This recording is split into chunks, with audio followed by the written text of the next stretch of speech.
All right, hello and welcome back to my newest video. This is going to be my review of the new Matt Champion album, Micah's Laundry, or Mika's Laundry. I'm not quite sure how you say it. Either way, 2 years after the breakup of one of my favorite artists of all time, Brockhampton, we are finally getting our first really true expedition into the solo territory of the member's career. Now, of course, you do have Kevin Abstract, but he, of course, already had a solo career already paved before this. So this is really us seeing one of the core members dive into their own and us truly getting a sense of what their personality is truly like. Because right off the bat, you will see that Matt Champion is very different when he is working by himself than when he is working with the group. He was always regarded as a good rapper, and he had some good verses, and he even had some fantastic melodic performances, which you would see on songs like Ginger or Palace or Rental. That's the big one, or one of my favorites, Better Things. But he never really truly got to tap into that sound. But across this entire project, luckily, we do get to see him doing that. Straight from the first song, Green, he gives this really rough, coarse vocal delivery before smoothing it out into a really nice melody. The juxtaposition between the two sounds makes them pair so well together, and it makes for one of my favorite moments on the entire album. Just hearing him switch from that super coarse when he says Alabama, like the way his voice, sorry, horrible stutter there, the way his voice is just super coarse and rough, and then to how smooth it goes after that. And as I said right away, you can see that this is Matt showing he is not doing the Brockhampton thing. He does tap into that a little bit. We'll get to that when it later on when we get to that song, but this song is, and the whole project is much more alternative indie pop in a sense, maybe even bedroom pop if you wanted to say that, because it is very DIY and it does sound like he did a lot of it on his own, which he did. He was the executive producer along with Henry Quapis, who I'm personally not familiar with. I don't believe that he has worked with Brockhampton before, at least not that I remember seeing when I was reviewing them. But having just those two producing every song, along with the help of a couple other people, it really creates for a soundscape across the project that stays consistent and very concise. So I would say that that is a major plus for the whole project. But hearing a song like this, I absolutely loved it because you didn't know what you were going to get throughout the whole project. I mean, you just didn't know. But you did know one thing, at least if you listen to the singles, because the main single, Aphid, is a fantastic collaboration between Matt and singer Dejan. They immediately give one of the most infectious choruses that I have heard of 2024 so far. I could easily see this being in my top 10 songs of the year by the end, because this has not left my rotation at all since it has come out. So I don't see it leaving anytime soon. I mean, I find myself singing this chorus when I'm even not listening to the song. I mean, it's so infectious and it's so catchy, and I love the vocal distortion that is on Dejan's vocals, especially in contrast to with how raw Matt's vocals are. Like, he doesn't have anything on his vocals. Another plus for the song is Matt has a whole bunch of, I don't want to say like he switches his flow, because he's not rapping per sense. I mean, a little bit at certain points, but he's switching his delivery and his cadences multiple times throughout the song, and it's very sporadic, and it almost feels very manic, like even he doesn't know what's going on, but I absolutely love it. And it made the first time listening to the song so exciting, like you had no idea what was coming next. But yeah, this is one of the biggest highlights of the album for me, and I feel like if anyone is going to listen to one of the songs, this should be one of them that they listen to. Track 3, Steel, sees a collaboration between him and someone named Dora Jar, who seemingly has no other credits, but she does manage to do a really good job and makes yet another really well done feature. I will say straight away, since we're talking about a feature, none of the features slack at all on this project. They all do a phenomenal job and really well. And across the whole project, I am reminded of what is, in a sense, the last Brockhampton song, which is the eponymously named, I think that's how you say that word, probably not, the song Brockhampton, the final track from The Family, to where Kevin Abstract is shouting them all out, and he says about how Matt is a perfectionist and he gets to finally like have control of his own music now. And hearing the features really, I feel like, puts that into like a spotlight, because you really see like this is Matt's vision and it is being executed exactly the way he wants to. But yeah, we do get, as I said, a really well done feature. The production, it almost, this is probably just me hearing this. The very start, like the first like 3 seconds of the song, sounds like the very start of Superhero by Future and Metro Boomin, before it changes into the rest of the production. I just want to say that before we get on to the next song. If you listen to it, it sounds like those horns that like lead into Superhero from the transition of On Time to Superhero on Heroes and Villains. Listen to that and then listen to this. Tell me you don't hear that, because I mean, just a little bit. I mean, it's seriously, it's just for a second. Fantastic track. Moving on. The second half of The Rainbow, Gbiv, is the next song. It took me for a massive surprise, because it's the one song that sees Champion tapping into that Brockhampton sound, as I did say we were going to get into it. It's the only song that sees him getting into that bag. And personally, while I do like the song, I think it should have been left off the album, because the whole rest of the album, literally nothing sounds at all like this. To me, it sticks out like a sore thumb, and it just really just contrasts the whole project, and not in a very great way. I do like the song. The production is really well done. It's very experimental, and it is something that I could have seen Brockhampton using, but it just really doesn't fit the project. The whole project, as I said, it's very indie, bedroom pop, alternative in its production style and with Matt's performances, and this is just a straight rap song, and I don't know. To me, it doesn't fit. Will I listen to it in the future? Of course I will. I like the song, but it's like seeing a painting, right? And you're getting, like, for example, say you're looking at The Starry Night, the famous painting, Vincent van Gogh. Imagine in the middle of like this elegant painting with all these smooth brushstrokes and all this fine detail, that all of a sudden in the middle, like, you just get something that completely contrasts. Like, you just get a completely different art style. Like, it's Van Gogh doing the whole thing, but then all of a sudden you have a building that's done by Picasso. Like, it just makes no sense. It feels like we were getting almost sort of a leftover from when Matt was in Brockhampton. But so yeah, I think that the LP could have just been a little bit stronger if this wasn't on here. Maybe that's a hot take. I don't know. Just my opinion, though. The follow-up, Purify, however, does venture back into that a very smooth and heartfelt atmosphere. It's got a really nice guitar to lead the song through with some heavy drums to support it. I really love the chorus of the song. It's simple, but I think it carries across the message really well. Yeah, not really too much I have to say about that one. It is really well done. Check it out, of course.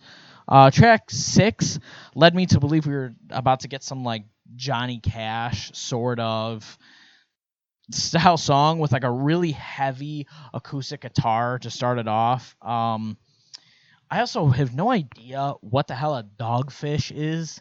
So when Matt says, I smile like a dogfish, I mean, I would assume it's a fish that maybe looks like it smiles.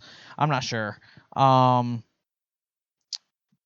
what was I saying? Oh, yeah. So the song, though, even though I did say it does sound like Johnny Cash-esque, it does stay in the same vein as the rest of the album, except for Gbiv. It does stay in the rest of the same vein that the project does. And it seems to tell the story of a relationship that is ending with Matt calling to the girl. Like, he's telling her to leave because, like, even though she's putting on, like, a strong face for him, he knows that, in his words, he says that she is scared of him, but I think that means, like, she's scared of the relationship with him. But so you get like this whole through line of where he's like, just leave, just go, like basically the relationship is over. Again, what this all relates to a dogfish, like the first line feels like it has nothing to do with it, which is perfectly fine. Overall, though, I don't really love the production of the song, as I feel it's a little lackluster and could use a bit more going on. Like, it's simple, but not in the best way. We'll get on to another track later that is very simple, and it uses the simpleness to its advantage. But for me, I think that this song could use a little bit more on the production side just to help the song progress a little bit further. Jabari from Brockhampton does help Matt and Henry out on the production with Code Red, where they deliver a really nocturnal sound that just feels just super depressing as much as the last song's narrative. Again, I really like the filter that's on Matt's voice. It does feel like a nice callback to the chorus on Aphid that Dejan had on his vocals. So yeah, just a really good song. Aren't you excited? Pumps up the emotions to match its name with a faster production and synths in the back to complement it. Even though the production, though, of course, sounds very upbeat and fun, the song itself, the lyrical content is not, with Matt basically saying this is him looking at a past relationship that he had and being like, I wish I could go back with you. I wish I could have you. I wish that we could be in each other's lives. And while she is not in his life, he is in hers. And this might be me reading into the lyrics wrong, but he says, with him being stuck in a video screen, I have a feeling that when he says he is staying in her life, it's because of his fame. Like, even though she may not want him in her life, he's stuck there because he's famous now. So, like, you see him online with everything. Fantastic song that it did took me a couple listens to really appreciate. But now I really love it, and it's one that I keep re-listening to in, just as time goes on. Another song that took me a couple listens to appreciate is the second single, Slug.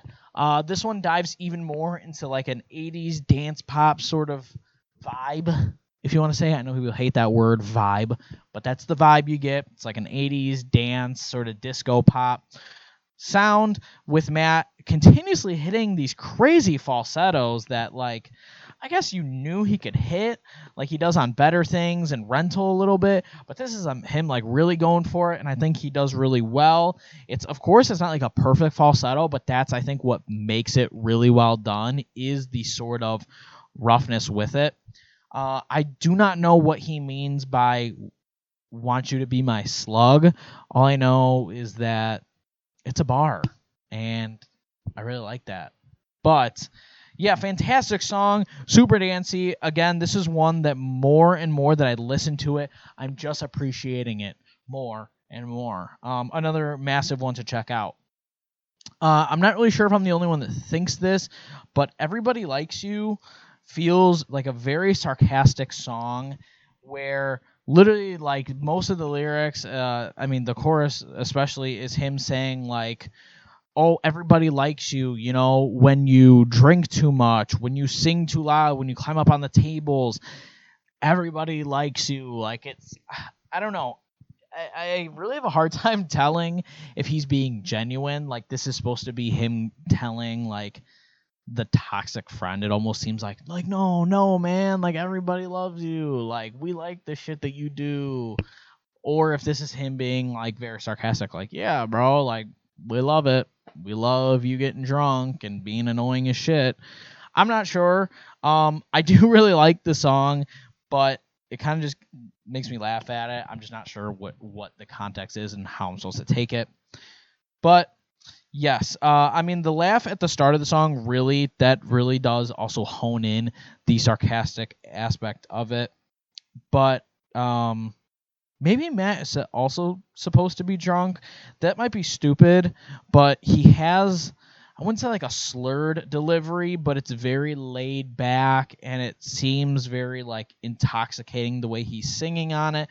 And even the production a little bit is very sporadic, and I think it ties, either way, it ties in very well, just all aspects of the song. I really like it. Track 10, Project, or I think it's maybe supposed to be Project, feels like a bit of an interlude, with it literally being 1 second under 2 minutes. It feels, I mean, it does do a good job. It's just an acoustic track with just an acoustic guitar matching with Matt's vocals. It's a solid track, but really, I just think it makes for a transitional piece into the next song, which is Slow Motion, which is a fantastic track.